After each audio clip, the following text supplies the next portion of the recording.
내소민은 당시에 아주 가난한 농촌에서 태어났습니다. 중국 농민의 대부분이 그렇듯 소민의 아버지도 농사를 짓고 가족을 부양했습니다.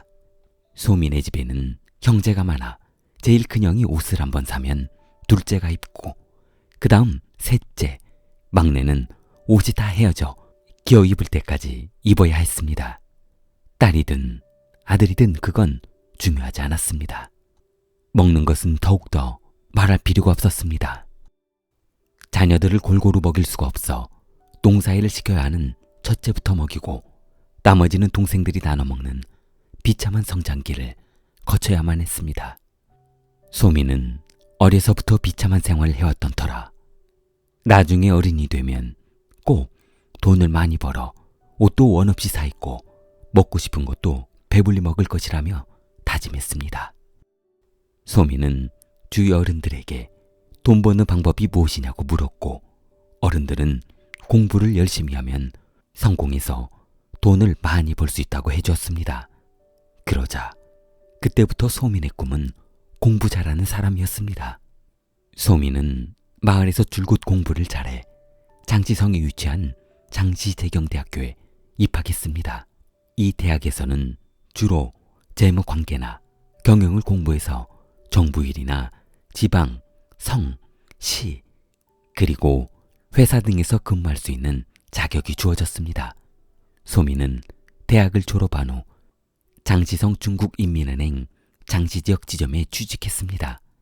그 대학을 졸업한 학생치고는 은행에 근무하고 싶은 학생이 많지 않았습니다. 은행에 가봐야 몇 푼 안 되는 급여에 고객에 시달리고 상급자에게 시달리고 아주 고생만 하는 곳으로 학교에서는 소문이 자자했습니다.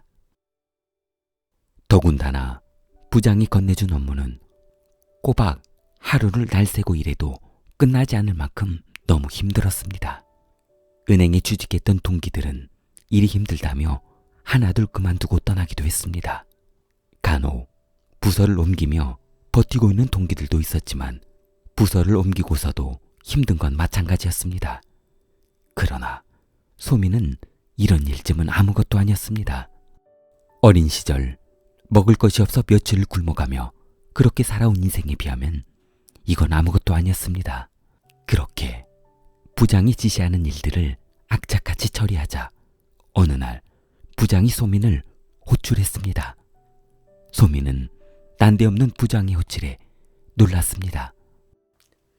너 말이지, 내가 중국 정부기금 운영팀 팀장으로 추천해뒀으니까 지금처럼만 하면 아마 더 좋은 결과가 있을 거야. 소민은 부장의 추천으로 5년도 안 되는 근무 기간에 3계급 특진했습니다. 소민은 총무실장 자리를 차지하며 인생의 전성기를 맞게 되었습니다.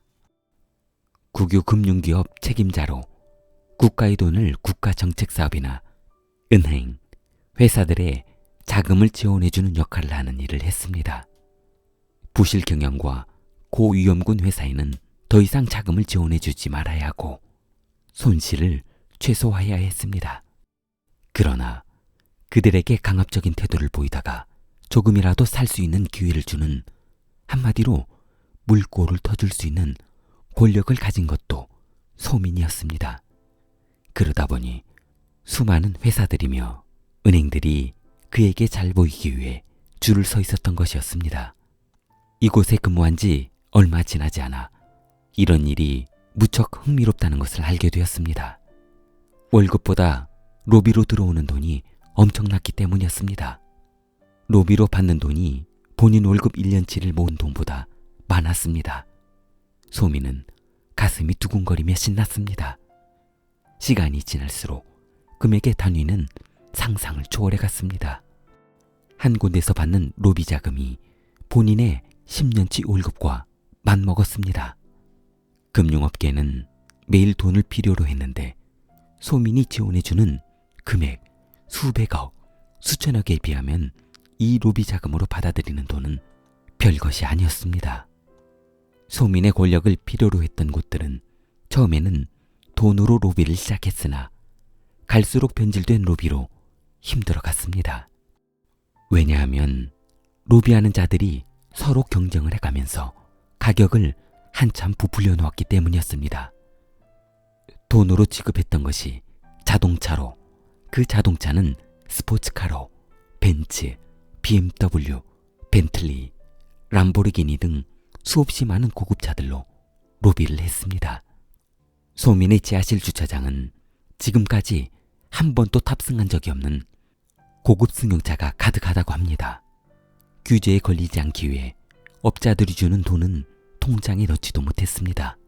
만약 본인 통장에 이렇게 많은 돈이 보관되어 있는 것을 공산당이 알게 된다면 바로 처형될 것이 뻔했기 때문이었습니다. 그래서 갈수록 쌓여가는 돈이 감당할 수 없을 만큼 쌓이자 집안에 대형 캐비닛 금고 4개를 설치했습니다. 돈은 거래처에서 지급한다고 하면 뒤탈을 없애기 위해 소민 본인이 직접 차에 싣고 와서 차를 지하 주차장에 놓고 금고에 직접 넣었다고 합니다. 이 대형 저택을 별도로 구매하게 된 이유도 이 수많은 돈을 보관할 장소가 없어서 구매한 것이었습니다. 그러나 소민에게는 이건 집도 아니었습니다.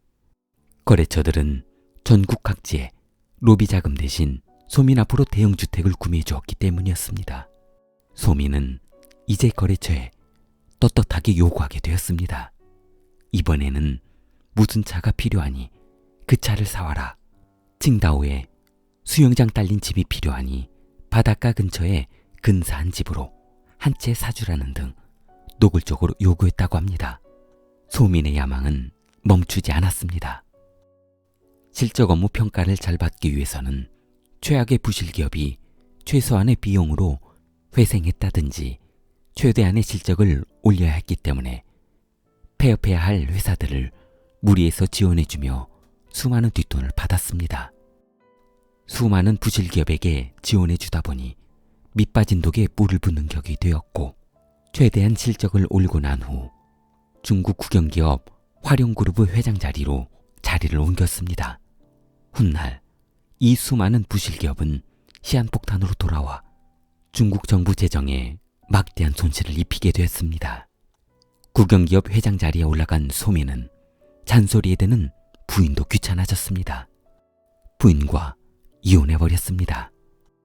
왜냐하면 소민에게는 전국 각지에 현지처 100여 명이 있었기 때문이었습니다. 또한 그 앞으로 중국 대도시에 빌딩만 100채가 넘었습니다.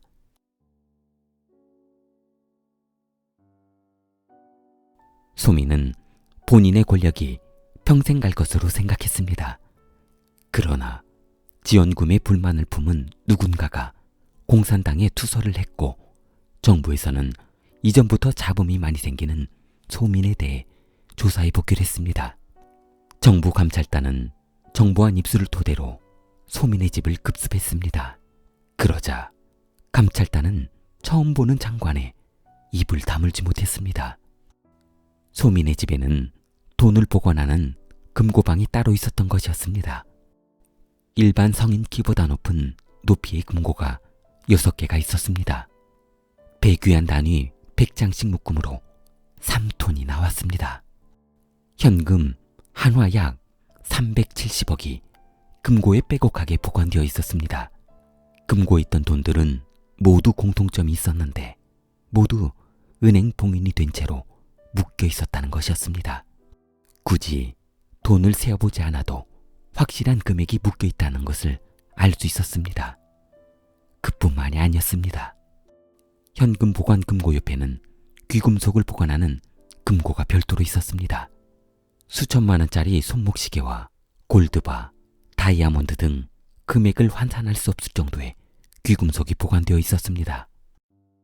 정말 한심한 것은 이 많은 돈을 주로 사용한 곳은 다름 아닌 전국 각지에 있는 애인들에게, 현지처에게 사용했다는 것입니다. 조사 과정에서 100여 명의 현지처 이름을 일일이 기억하지도 못하고 그녀들이 본인 자식을 낳았다고 하면 가지고 있던 돈의 일부를 송금해주는 생활을 했다고 합니다.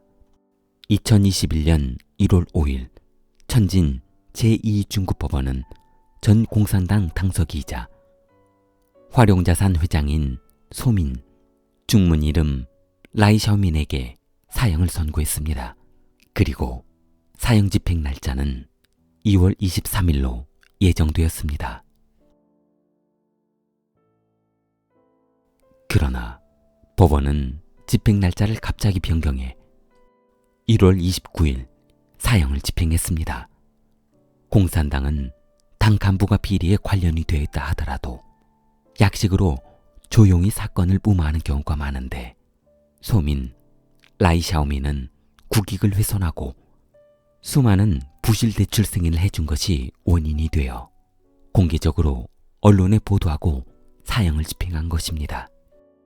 썩어 빠진 정치를 하면 이렇게 된다는 것을 보여주는 것입니다. 좋아요, 구독 부탁합니다. 킬리였습니다.